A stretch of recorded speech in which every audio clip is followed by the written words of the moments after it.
Good afternoon, everybody. I'm hoping that you can all hear me and see me, and we can get started. Can you just indicate on the chat if you can hear me, so at least I can see? Yes, thank you. Yay. It's working. So long, anyway. Guys, I'm going to only take an hour for this session. But I'm going to start off by saying to you that we are going to be doing sessions every Thursday from now onwards. For every Thursday at 4 o'clock, we will have a Zoom session and we will record it. So I hope I am recording it. I think I am. We will record it so that if anybody says something very useful, we'll be able to view it again and be impressed with our brilliance. First thing I need to tell you is I'm not a doctor. I am a doctor, but I'm not a doctor. I'm the wrong kind of doctor. I'm the doctor, that's me on the bottom right in my nice red gown that tells you that I can tell you a hell of a lot about how it is that students take on different forms of knowledge and learn to write about different forms of knowledge. Very useful stuff, except if you're here to learn about coronavirus. I know very little about coronavirus. I know the same amount as you guys know about coronavirus. If you want to know about coronavirus, listen to someone wearing the white gown and stethoscope. And that's important. So I'm not going to be talking much about coronavirus other than talking about how being in the middle of a pandemic when doing your postgraduate studies can feel scary and very disruptive, and how can we work together to try and mediate that process. So that's my first little proviso, is that I am definitely not a doctor. Postgraduate studies in a pandemic. Would never have thought that was possible, that I could even say that sentence. It was literally a week ago that there were 360 of us all squashed together in Barrett 2. And I think that right now that seems incredibly irresponsible, but things are just changing so rapidly. And I guess that's one of the key issues, is things are changing so rapidly that it can feel very unsettling, because what was true when you went to bed last night is no longer true today.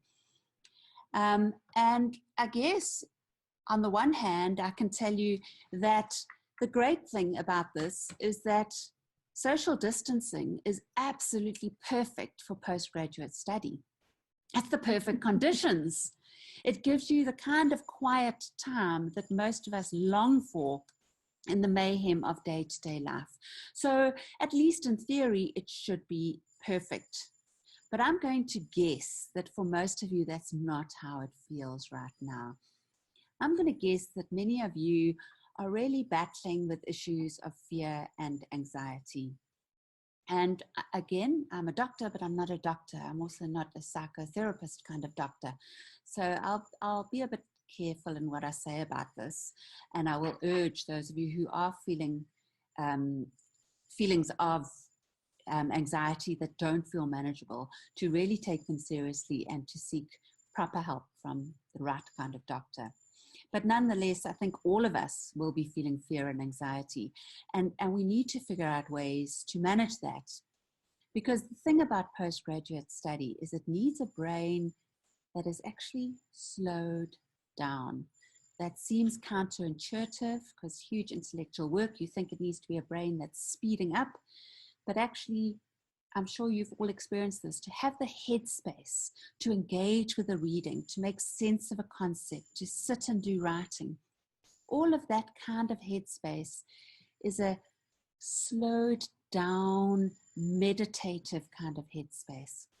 And those of you who battle with anxiety, whose minds go in these loops of fear, will find that your brain becomes your own worst enemy.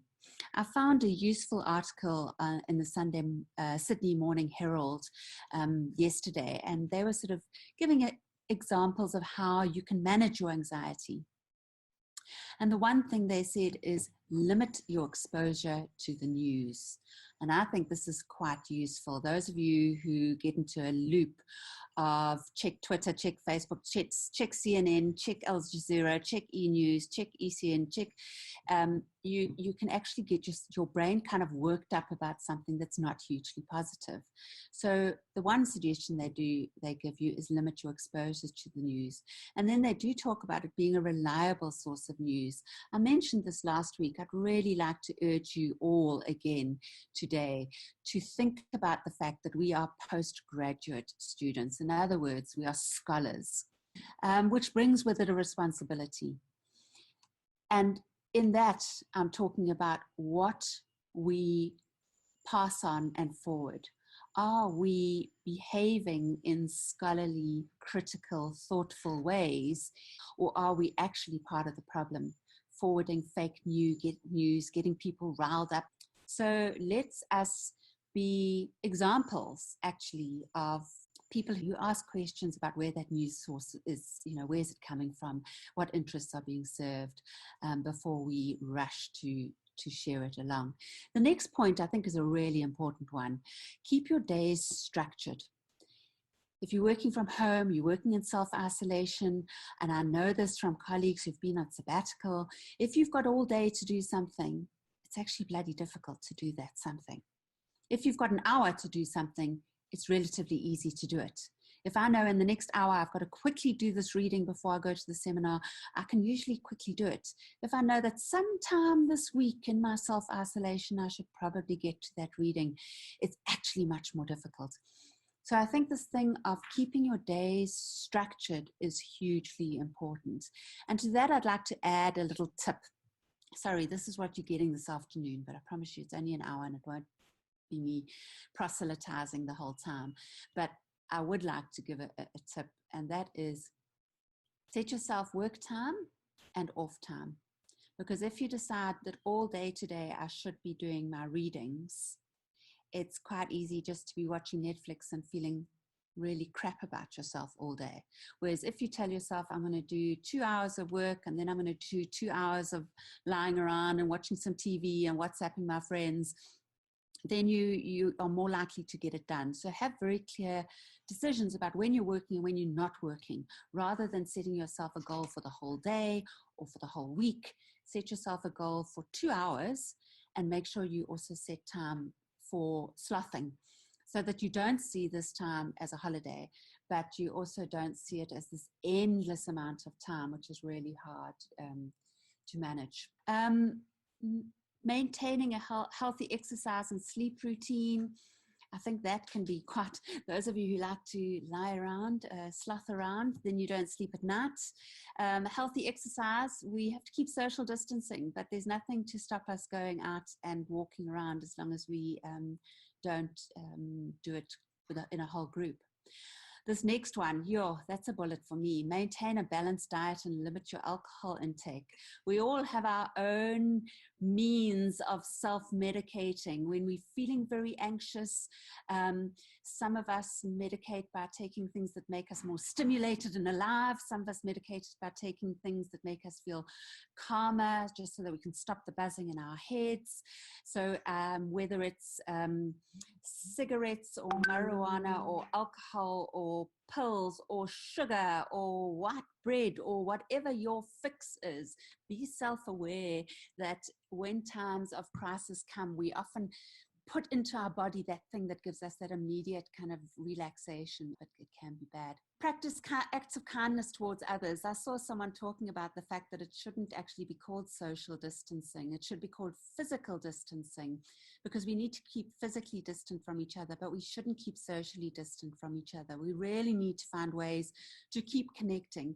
And I spoke last week about the fact that knowledge is not made in isolation. It's made through communities, and I'm going to mention a bit more about that in a moment. But figure out ways of working together to be kind to each other, to be generous with each other, to not take great pleasure in pointing out other people's faults or being negative, but also being kind to ourselves. I'll speak about that a bit more in a moment. We need to avoid crowds, but we don't want to isolate ourselves completely. For some of you, you've actually got additional responsibilities in this time. Some of you are sitting at home and on your own, and it may well be the perfect time, and I'm going to give you some advice of how to use that time. But some of you might have children that are now at home and driving you mad with all their questions, or elderly parents who need particular care at this moment. And then distractions. We live in an era of so-called multitasking, where somehow or other we managed to convince ourselves that multitasking was a good thing. Kind of intellectual work that I'm going to be arguing you need to spend time doing in the next few weeks is not multitasking. It's the exact opposite.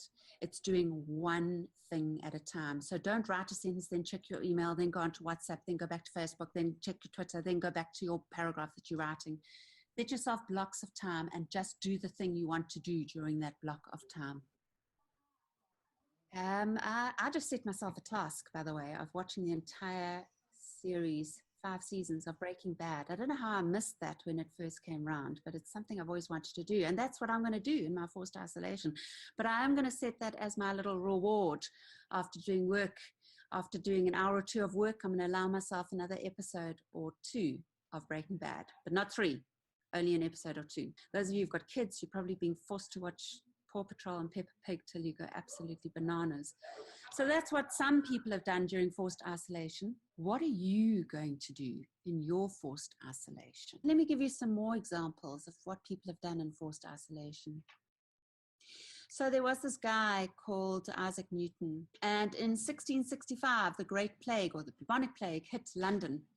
And very similarly to now, people were forced into isolation. Many people went off into the countryside. London was pretty much depleted for months at a time. And then people came back, and then the plague hit again, and then they all went into isolation again, and so on and so forth. In 1665 in particular was a particularly bad year for the plague. And Cambridge University closed down, along with all the other universities back then. And so all the students were sent home. And one of those students was a chap called Isaac Newton. So he went home to his house, or his family in the countryside, stay with mum and dad. And in that time, he developed calculus, developed a theory on optics, and developed the theory of gravitativity. So no pressure, guys. But if you wouldn't mind using this time to develop some Nobel Prize winning theories on how the world works, that would be fantastic. He was in his 20s, by the way, when all this happened. And when Cambridge reopened, he went back clutching a handful of papers to show his lecturers what he'd been up to. And within 2 years, he was a full professor. And his name continues to be mentioned by millions. So, Isaac Newton. Okay, well, let's have a look at someone else. This chap by the name of William Shakespeare. You might have heard of him. Again, in the same era, the theatres in London were, and in all the major cities in the United Kingdom and across Europe, were frequently had to be closed down, because if you went to the theatre, you were sitting close to people and you were likely to get the bubonic plague.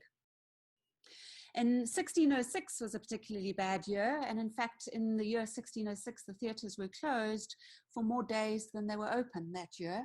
And so Shakespeare had to sit at home with his wife, Anne, and think of what to do. And he had little children disrupting him as well. So what did he do? Well, he wrote King Lear, Macbeth, and Antony and Cleopatra. So again, guys, no pressure. Now, what's interesting is in both those cases, these were people who had unstructured time. So they didn't have tutors and they didn't have online learning. They used the time creatively and thinking by themselves. But that does require a particularly calm mind, which can be very challenging when we're feeling frantic and unsettled and distracted. I mean, they didn't have social media. So how can we try, at least for some of the day, each day, to make for ourselves a space of creative education, critical engagement with thinking, with texts, with others who've gone before us? How are we going to manage to do that? I think one of the things to do is to not try and expect of yourself to be doing all things at all times. I'm quite sure that Shakespeare and Newton had a bit of time playing with their families and reading novels and making art and doing fun things, going for walks. So what will you do? Can I ask you to use the chat button to share some ideas of how you are going to maintain physical distance but keep social connection? So I'm seeing some people talking about doing some gardening, which sounds like a fantastic thing to do. It's outdoors, it's exercise, it obviously gives you pleasure. And just by the way, alongside her gardening, she's going to finish her thesis. Good for you, Gwendolyn. Anthea is going to be finishing 2 chapters and sending them off to her supervisor. Rita is starting her mornings with yoga using YouTube. I'm going to talk a bit more about YouTube in a moment. Anthea's talking about having a WhatsApp support group. That's a really good idea. Maybe make a support group of people in your course or in your class, or even people from different universities that you know are studying together, just to check in with each other and tell each other about what you're reading. These things may seem trite and sweet and fluffy, but they can be the difference between feeling highly productive and connected and feeling quite lonely and miserable. Cycling, Yane's going cycling. Oh wow, Roxana's learning a new word every day in a different language. Okay, keep those ideas coming. I'm looking forward to, I've set a dedicated workspace at home. Well done, Tanusha. That's good. Puleng, I'm still working. Yeah, unfortunately, not all of us are sitting at home. That's very much the reality. Oh, Wezizwe says, time to go back to what you're passionate about besides schoolwork. Yes, I love that idea. You know, I think we get so busy and so focused and so damn adulting all the time that we forget about being a child. We forget about that part of ourselves that's full of passion and creativity and fun. Keeping focus. Yes, I think the key to keeping focus is not expecting to be focused all day, every day, because then we just feel horrible about ourselves. Instead, rather to do things in small blocks, dividing the day. Shanganipai says, what about dividing the day into 3? Great. Using Pomodoro app. We're going to be talking about that too. So this idea of caremongering, another new word I've only just come across, caremongering instead of scaremongering. So scaremongering is where you take some kind of weird pleasure of being the first person to pass along the bad news and in fact escalate it and don't even check if it's true or not. Caremongering is really helping to spread goodwill, spread connection, social connection while maintaining physical distancing. How can we help people from a distance? And I've seen some amazing things crop up in terms of people looking out for elderly neighbors and so on, but also some amazing ideas in terms of your intellectual endeavor, in terms of your academic work, setting up groups to take care of each other, to share readings. And we're awfully lucky that we are living in an era where we can do that. Discipline and routine is essential. I keep saying this, but of course, when I talk about discipline and routine, I also talk about making time for doing the creative stuff, the fun stuff, and even just the vegging out, Netflixing stuff. But setting chunks of time so that you're not just feeling guilty all the time, so that when you are vegging, it's on your schedule. You're meant to be vegging. You're meant to be sitting and watching 3 episodes of Breaking Bad. It's the Breaking Bad time of the day. And be kind to yourself, but don't go easy on yourself. So going easy on yourself is, I did no work today. Too bad, I'll try again tomorrow. We don't want to go easy on ourselves. We want to have very clear goals for this time. We want to set ourselves a challenge of pushing ourselves as best we can and getting things done and being creative and being productive. But we also want to be kind to ourselves, to recognize when we're feeling too anxious to work, to recognize when our family needs us more than our academic work needs us, to recognize when, even though the schedule said we were meant to do work today, we're actually going to take the day off and be kind. Pomodoros, you've heard people speak about it. If you don't know what it is, Google it. It's really very simple. There's a lot of Pomodoro apps that you can put on your phone or your laptop as well. The idea is that you can do anything for 25 minutes, even something you don't really want to do, but that it's hugely productive to only do one thing for 25 minutes. So instead of jumping from your email to your social media to the paragraph you're writing to the article you're reading, is just do one thing for 25 minutes. Set your timer, turn off your phone, turn off your internet, and just do that reading for 25 minutes, or just do that writing for 25 minutes. Pomodoro, hugely effective mechanism of getting stuff done. I reckon if you set yourself the goal of doing 2 hours work in the morning and 2 hours work in the afternoon, of course, it would be better if it was 8 hours a day, but if it was 2 hours in the morning and 2 hours in the afternoon, that leaves a heck of a lot of time to do other stuff, and you will be amazed how much you achieve if you do 2 hours work every morning and 2 hours work every afternoon during this time. You will be quite astounded.